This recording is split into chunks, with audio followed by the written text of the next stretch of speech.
안녕하세요. 오늘은 정말 흥미로운 자료를 좀 깊이 들여다볼까 하는데요. 밀란 쿤데라의 대표작이죠. 참을 수 없는 존재의 가벼움. 이 소설에 대한 철학적 분석글을 가지고 왔습니다. 이게 그냥 줄거리 요약이나 감상평 이런 게 아니고요. 쿤데라가 던지는 아주 근본적인 질문들 있잖아요. 예를 들면 딱 한 번 사는 우리 인생의 의미는 뭘까? 또 그 안에서 가벼움과 무게는 대체 어떻게 작용하는 걸까? 이런 것들을 아주 정면으로 다루고 있어서요. 곱씹어 볼 게 많더라고요. 네, 보내주신 걸 읽어봤는데 정말 날카롭더라고요. 작품을 깊이 파고든 분석이었어요. 특히 그 쿤데라게 만든 인물들 있잖아요. 그 인물들을 통해서 가벼움과 무게라는 어떻게 보면 좀 추상적인 철학적 개념들을 이걸 어떻게 풀어내는지, 그리고 또 이게 프라하의 봄이라는 그 격동의 역사하고 맞물리면서 어떤 의미를 갖게 되는지, 이런 부분들을 집중적으로 보고 있더라고요. 맞아요. 그래서 오늘 저희가 할 일은 이 분석을 바탕으로 해서 소설의 핵심 메시지가 뭔지 좀 더 명확하게 이해를 해보고요. 더 나아가서 그게 지금 우리의 삶과는 또 어떻게 연결될 수 있을지, 그런 걸 함께 고민해보는 시간이 되면 좋겠습니다. 좋습니다. 그럼 바로 한번 시작해 보죠. 먼저 이 소설 자체, 참을 수 없는 존재의 가벼움에 대해서 기본적인 건 좀 짚고 넘어가야 할 것 같은데요. 분석글에서도 나오지만 배경이 20세기 체코슬로바키아잖아요. 특히 1968년 프라하의 봄, 그리고 그 이후에 좀 암울했던 시대. 네, 그렇죠. 근데 이게 단순한 시대극으로만 보면 안 된다. 이 점을 분석글은 되게 강조하고 있어요. 뭐랄까, 오히려 그 시대 상황은 인간 존재의 어떤 근본적인 조건을 탐구하기 위한 하나의 무대 장치다. 약간 이런 느낌이었어요. 정확히 보셨네요. 배경이 물론 중요하긴 한데 핵심은 역시 그거죠. 쿤데라가 딱 던지는 화두, 삶의 가벼움과 무게. 이 분석글을 보면요, 쿤데라는 우리 삶이 딱 한 번뿐이라는 거, 그러니까 반복되지 않는다는 그 유일해성 있잖아요. 그것 때문에 우리 존재가 본질적으로 가볍다, 이렇게 본다는 거예요. 가볍다. 네, 만약에 삶이 영원히 반복된다면 모든 선택 하나하나가 엄청 무거운 의미를 지니겠죠. 니체의 영원 회귀처럼요. 그런데 딱 한 번뿐이니까 모든 건 결국 사라지고, 그러니까 그 무게로부터 자유롭다, 이런 논리인 거죠. 근데 교수님, 제목은 참을 수 없는 가벼움이잖아요. 가벼우면 좋은 거 아닌가요? 왜 참을 수 없다고 했을까요? 분석글에서는 그 부분을 어떻게 설명하던가요? 바로 그 역설이 이 작품하고 이 분석글의 정말 핵심이에요. 쿤데라는 그 가벼움이 우리한테 자유를 주긴 하는데 동시에 그게 참을 수 없는 어떤 불안, 그리고 고뇌를 안겨준다, 이렇게 봤어요. 아, 불안과 고뇌요? 네, 왜냐하면 삶이 한 번뿐이고 가볍잖아요. 그러니까 내가 어떤 선택을 하든 그게 궁극적으로 옳은 건지 아니면 틀린 건지 판단할 기준 자체가 사라져버린다는 거죠. 기준의 부재? 그렇죠. 삶의 의미를 찾기가 어려워지고 존재 자체가 되게 허무하게 느껴질 수도 있다, 이런 겁니다. 그래서 이 분석글은 사랑이라던가 책임, 신념, 욕망, 이런 인간의 중요한 가치들이 전부 다 이 가벼움이랑 또 거기에 반하는 무게 사이의 어떤 긴장 속에서 탐색된다, 이렇게 설명을 하고 있어요. 아, 그렇군요. 그러니까 가벼워서 자유롭기는 한데 오히려 그 자유 때문에 방향을 잃고 불안해진다, 이런 의미군요. 와, 이거 정말 흥미로운데요. 이 분석글이 이런 철학적인 긴장을 소설 속 인물들을 통해서 아주 구체적으로 보여준다고 하죠. 특히 4명의 주요 인물이 중요하게 다뤄지는 것 같아요. 네, 맞아요. 이 분석은 그 4명의 인물을 가벼움과 무게라는 그 축 위에서 아주 입체적으로 조명하고 있어요. 자, 먼저 외과의사 토마 씨. 이 사람은 전형적으로 가벼움을 추구하는 인물, 이렇게 그려지죠. 가벼움 쪽? 네, 어떤 것에도 얽매이지 않는 자유로운 영혼, 이걸 갈망하는 사람이에요. 분석에 따르면 그가 수많은 여성들과 관계를 맺잖아요. 근데 그게 어떤 사랑의 무게를 감당하려는 게 아니라 그냥 그 순간의 육체적인 욕망, 그러니까 가벼움 자체를 즐기려는 쾌도에 가깝다는 거죠. 진지한 관계나 책임, 이런 거에서는 계속 도망치려고 하고요. 듣기만 해도 좀 자유로워 보이긴 하는데 위태로워 보이기도 하네요. 그에 반해서 그의 아내 테레자, 이 사람은 전혀 다른 인물이죠. 정반대죠. 네, 테레자는 그야말로 무게를 상징합니다. 그녀에게 사랑은 우연히 만나서 가볍게 느끼는 감정, 이런 게 아니에요. 존재의 필연이고 운명적인 무게 그 자체인 거죠. 운명적인 무게. 그래서 토마시가 계속 외도를 하잖아요. 그게 그녀에게는 정말 참을 수 없는 고통이고 질투를 안겨주는 원인이 되죠. 그런데 이 분석에서 주목하는 지점은 뭐냐면 테레자가 그 고통스러운 무게를 피하거나 부정하지 않는다는 거예요. 아, 피하지 않는다. 네, 오히려 그 무게 속에서 자기 존재의 이유랄까? 아니면 사랑의 진실성이랄까? 이런 걸 확인하려고 막 몸부림을 치죠. 그럼 토마시의 연인이었던 사비나는 어떤가요? 이 사람도 약간 가벼움 쪽인 것 같은데 토마시하고는 결이 다를 것 같아요. 분석글에서는 어떻게 보던가요? 사비나는 또 다른 형태의 가벼움이죠. 어쩌면 더 극단적일 수도 있고요. 이 분석글에서는 그녀의 핵심 키워드를 배신으로 꼽더라고요. 비트레이어. 배신이요? 네. 그녀는 조국, 가족, 연인, 심지어는 자기가 한때 지지했던 이념까지도 모든 형태의 구속이나 소속을 거부해요. 그리고 끊임없이 배신을 함으로써 자기의 어떤 절대적인 자유, 즉 가벼움을 확인하려고 한다는 거죠. 그녀한테는 어떤 약속이나 가치에 헌신하는 것 자체가 견딜 수 없는 무게, 고 족쇄인 거예요. 토마시의 가벼움이 좀 본능적이라면 사비나는 더 의식적이고 미학적인 선택에 가깝다. 뭐 이렇게 해석을 하더라고요. 와, 배신을 미학으로 삼는다니 정말 독특한 캐릭터네요. 그럼 마지막으로 프란치는요? 이 사람은 사비나랑 연인 관계였잖아요. 프란츠는 앞에 세 사람과는 또 좀 다른 위치에 있어요. 그는 이제 서구의 이상주의적인 지식인인데 삶의 어떤 진정성, 무게 이런 걸 갈망하는 인물이에요. 그래서 자기 아내와의 관계에서는 좀 답답함을 느끼고 자유분방한 사비나한테 확 매료되죠. 근데 정작 그녀의 그 예측 불가능한 가벼움 앞에서는 막 혼란스러워하고 상처받고 그래요. 이 분석에 따르면 프란츠는 현실과 이상의 어떤 간극, 그리고 자기가 추구하는 그 무게라는 게 실제 삶에서는 얼마나 구현하기 어려운가, 이걸 보여주는 인물이라는 거죠.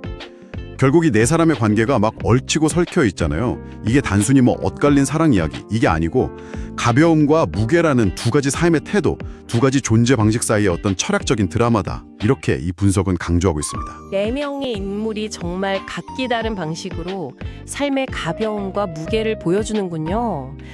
그런데 이 사람들 이야기가 펼쳐지는 그 시대적 배경 있잖아요. 프라하의 봄, 그리고 그 이후의 정치적 탄압, 이 상황을 빼놓을 수는 없을 것 같아요. 분석글에서는 이 역사적인 맥락을 어떻게 연결하고 있나요? 그냥 배경 설정? 그 이상의 의미가 있을 것 같은데요? 그럼요. 당연히 있죠. 이 분석은 시대적 배경이 인물들의 선택, 그리고 그들이 느끼는 가벼움이나 무게에 아주 결정적인 영향을 미친다고 봐요. 한번 생각해 보세요. 소련이 침공하고 정치적으로 억압하는 그런 거대한 역사의 무게가 개인의 삶을 막 짓누르는 상황이잖아요. 네. 그렇죠. 이런 상황에서 토마시처럼 그냥 개인적인 삶, 내 욕망의 가벼움을 추구한다. 이게 일종의 도피일까요? 아니면 뭐 저항일까요? 아니면 사비나처럼 모든 걸 다 배신하고 떠나버리는 거. 이게 진짜 자유일까요? 그러게요. 어느 쪽에 옳다 이렇게 말하기가 참 어려운 문제네요. 그렇죠. 이 분석글도 어떤 삶이 더 낫다 이렇게 단정하지 않아요. 오히려 질문을 던지죠. 거대한 역사의 힘 앞에서 개인의 삶이란 게 대체 얼마나 가볍고 덧없는 것인가. 뭐 이런 존재론적인 질문을 던지기도 하고요. 반대로 또 그런 엄혹한 현실 속에서도 자기만의 가치를 지키려는 테레자나 프란츠의 그 무게, 이건 또 어떤 의미를 갖는가 이렇게 묻기도 하고요. 그러니까 외부적인 무게랑 내면적인 가벼움 또는 무게가 서로 영향을 주고받는 거군요. 네, 바로 그거죠. 정치적 억압이라는 외부의 무게와 개인이 내면적으로 선택하는 가벼움 또는 무게가 서로 어떻게 작용하고 충돌하는지 이걸 입체적으로 보게 만드는 거예요. 어쩌면 역사의 무게가 개인의 가벼움을 더 참을 수 없게 만드는 걸 수도 있고요. 반대로 그 무게 때문에 가벼움의 유혹이 더 강렬해지는 걸 수도 있겠죠. 듣고 보니까 이 소설이 왜 단순한 이야기가 아니라 철학적 거울이다 이렇게 불리는지 알 것 같습니다. 그럼 이 분석글이 궁극적으로 말하려는 핵심 통찰은 뭘까요? 가벼움과 무게에 대해서 어떤 최종적인 결론 같은 게 있을까요? 결론이라기보다는요. 삶의 어떤 본질적인 역설을 받아들이게 하는데 좀 더 초점이 맞춰져 있는 것 같아요. 이 분석이 강조하는 건 이거예요. 자유를 추구하면서 가벼움을 향해 막 나아가면 우리는 어떤 굴레에서도 벗어날 수 있겠죠. 근데 바로 그 때문에 삶의 깊이나 의미, 어떤 진정한 연결 이런 걸 찾기가 어려워질 수 있다는 거예요. 마치 뿌리 없이 둥둥 떠다니는 것처럼요. 반대로 무게는 우리를 힘들게 하지만 동시에 삶에 의미를 부여하기도 한다. 이런 거군요. 네, 바로 그겁니다. 뭐 책임감, 헌신, 사랑, 신념 이런 무게들 있잖아요. 이게 때로는 우리를 막 짓누르고 고통스럽게 하죠. 테레자가 겪는 고통처럼요. 하지만 바로 그 무게가 우리 삶을 단단하게 만들고 현실에 발딛고 서게 하고 존재의 의미를 느끼게 하는 기반이 되기도 한다는 거죠. 그게 바로 존재의 역설.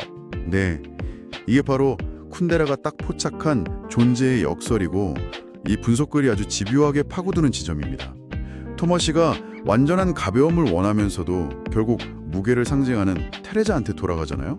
그리고 테레자는 또 그렇게 고통스러우면서도 토마시를 떠나지 못하고 그 이유가 바로 이 역설 속에 있다. 이런 해석인 거죠. 어느 한쪽이 절대적으로 옳거나 그런 게 아니다. 이런 이야기고요. 그렇다면 이 분석글은 독자들한테 어떤 질문을 던지고 있는 셈이네요? 당신은 어떤 삶을 선택할래요? 뭐 이런 것보다는 당신의 삶에서 가벼움과 무게는 지금 어떻게 공존하고 있나요? 약간 이런 질문에 가까울까요? 네, 맞아요. 딱 그런 맥락으로 읽혀요. 분석글 마지막 부분에서도 그런 얘기가 나오는데 가벼움이라는 게 정말 행복하기만 한 상태일까? 무게는 그냥 우리를 짓누르는 고통스러운 짐일 뿐인가? 뭐 이런 질문들? 이런 걸 통해서 독자 스스로 자기 삶을 한번 돌아보게 만드는 거죠. 정답을 딱 주는 게 아니라 생각할 거리를 던져주는 거. 그게 이 분석과 또 원작 소설의 힘인 것 같습니다. 이 분석글에서 특히 인상 깊게 다룬 문장들이 있었죠? 2가지 정도 꼽았던 것 같은데요. 첫 번째가 이거였어요. 사랑은 자유로운 선택이 아니라 존재의 표현이다. 이 문장은 어떻게 해석할 수 있을까요? 이 문장은 여러 각도에서 볼 수 있겠지만 이 분석의 맥락에서는 특히 테레자의 관점을 대변하는 걸로 읽혀요. 그러니까 그녀에게 사랑은 뭐 시장에서 물건 고르듯이 하는 그런 선택의 문제가 아니라는 거죠. 피할 수 없이 나에게 다가와서 내 존재 자체를 뒤흔들고 규정하는 어떤 운명적인 힘, 즉 필연이고 무게다. 이런 거죠. 아, 운명적인 힘? 네. 동시에 이 문장은 사랑이라는 감정이 단순히 뭐 개인의 기분이나 취향, 이걸 넘어서서 한 사람의 존재 방식 자체와 아주 깊이 연결된 실존적인 문제다. 이걸 암시하기도 하고요. 쉽게 만나고 쉽게 헤어지는 그런 가벼운 관계들하고는 차원이 다른 이야기다. 이런 셈이죠. 그렇군요. 사랑을 존재론적인 차원에서 바라보는 시각이네요. 두 번째 문장은 이 소설 제목하고도 바로 연결되는 아주 유명한 구절이죠. 한 번뿐인 인생이기에 그 모든 것은 가볍다. 그러나 바로 그 가벼움이 우리를 괴롭힌다. 이 문장에 담긴 의미는 뭐 앞서 계속 이야기 나눈 내용과 연결될 것 같습니다만 네, 이 문장이야말로 정말 쿤데라 철학의 정수고 이 소설 전체를 딱 요약하는 핵심이라고 할 수 있습니다. 이 분석글에서도 가장 중요하게 다루는 부분이고요. 다시 한번 강조하자면 우리의 삶은 아이말 이스트 카이말, 그 독일 속담처럼 한 번은 없는 것과 같다. 즉, 단 한 번뿐이기 때문에 어떤 연습도 비교도 반복도 불가능하다는 거죠. 그래서 모든 경험, 모든 선택은 궁극적인 무게를 갖지 못하고 가볍게 그냥 스쳐 지나간다. 이런 뜻입니다. 니체의 영원회귀 사상하고는 정반대 관점이죠. 그런데 그 가벼움이 왜 우리를 괴롭히는 걸까요? 가벼우면 그냥 즐기면 되는 거 아닌가요? 바로 그 가벼움 때문에 삶의 좌표를 설정하기가 어렵기 때문이에요. 어떤 길을 가야 할지, 어떤 가치를 따라야 할지 영원한 기준이 없다는 그 사실 자체가 우리를 불안하게 만드는 거죠. 아, 기준이 없다는 불안감. 네. 삶의 의미를 찾으려는 인간의 어떤 본능적인 욕구가 있잖아요. 근데 그 의미를 찾을 궁극적인 근거는 부재하는 현실, 그 사이의 간극에서 오는 고통. 그게 바로 참을 수 없는 존재의 가벼움이라는 그 역설적인 상태인 겁니다. 이 분석은 바로 이 지점을 깊이 파고들면서 소설 속 인물들의 고뇌가 결국 우리 자신의 실존적인 고민과 맞닿아 있다. 이걸 보여주는 거죠. 와, 정말 깊이 있는 분석이네요. 오늘 우리는 이 철학적 분석글을 통해서 참을 수 없는 존재의 가벼움이라는 소설이 던지는 질문들을 함께 탐구해봤습니다. 삶의 가벼움과 무게라는 이 두 축을 중심으로 해서 토마시, 테레자, 사비나 프란츠라는 네 인물이 각자 어떤 선택을 하고 또 어떤 고민을 하는지, 그리고 그 배경에는 어떤 시대적 또 철학적 의미가 담겨 있는지 쭉 살펴봤습니다. 네, 아주 흥미로운 여정이었습니다. 이 분석글 마지막 부분이 던지는 메시지처럼 이 작품은 우리한테 자, 이렇게 사세요 하고 명쾌한 답을 주진 않아요. 오히려 당신의 삶은 지금 어떤 모습인가요? 하고 거울을 쓱 들이미는 것에 가깝죠. 어쩌면 성숙이라는 게 말이죠. 이 분석글이 암시하는 것처럼 삶에 필연적으로 존재하는 그 가벼움하고 또 피할 수 없이 다가오는 무게 중에서 어느 하나를 막 부정하거나 아니면 하나만 선택하려고 애쓰는 게 아닐지도 모른다는 생각이 들어요. 그렇다면 뭘까요? 성숙이란? 아마도 그 둘 사이의 끊임없는 긴장 자체를 인정하는 거, 그리고 그 역설적인 힘 모두로 그냥 끌어안으면서 그 안에서 나름대로 자신만의 길을 찾아가는 법을 배우는 과정, 그게 아닐까요? 가벼움 속에서도 어떻게든 의미를 찾으려고 노력하고 또 무게 속에서도 잠시 숨쉴 공간을 만들면서 말이죠. 오늘 이 이야기를 듣고 계신 여러분께도 한번 질문을 던져보고 싶습니다. 여러분의 삶에서 가벼움은 어떤 모습으로 존재하나요? 또 무게는 어떤 형태로 여러분을 찾아오나요? 그리고 당신은 그 둘 사이에서 지금 어떤 춤을 추고 계신가요? 잠시 멈춰서 이 질문들을 스스로에게 한번 던져보는 시간을 가져보시는 것도 의미 있지 않을까 싶습니다.